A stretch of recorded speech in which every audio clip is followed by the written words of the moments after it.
قل بفضل الله وبرحمته فبذلك فليفرحوا هو خير مما يجمعون۔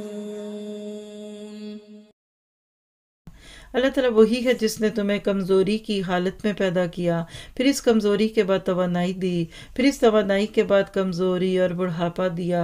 جو چاہتا ہے پیدا کرتا ہے، وہ سب سے پورا واقف اور سب پر پورا قادر ہے۔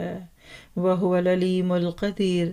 کبھی گھر کے بڈھوں کو دیکھیے گا انسان کی زندگی کے مراحل۔ آیت 54 میں سب سے پہلے ضعف، بچہ کمزور ہوتا ہے، بڑا ہی مہین، بازو مڑ جائے تو سیدھا نہ کر سکے۔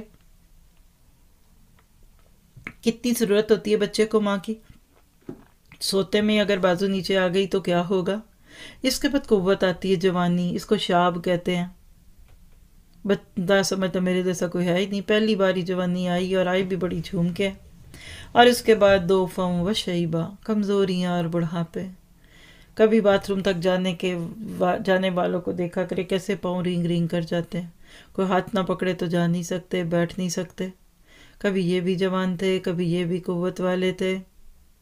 تو روز قیامت کی حسرت اور معذرت سے بچنے کے لیے آج زندگی کی اس حقیقت کو جاننا ہے، اپنا وقت لاہو الحدیث میں لگانے کی بجائے علم اور ایمان کو لگانا، اور خاص طور پہ بوڑھے ہوتے ہوئے لوگ، کیونکہ زندگی کی چاندی کم ہو رہی ہے۔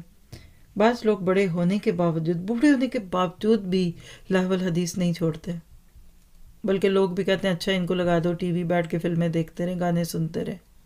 کیا فائدہ ان گانوں کو سن کر جس کے بعد جذبات آ بھی گئے تو ان کا اظہار نہیں ہو سکے گا، اور کریں گے تو گھر والے باتیں کریں گے ان بڈھوں کو کیا ہو گیا۔ وقت کے ساتھ چیزیں اچھی لگتی ہیں، بچوں کو کھلونے اچھے لگتے ہیں، جوانوں کو محنت اچھی لگتی ہے، بڑھاپے میں عبادت اچھی لگتی ہے۔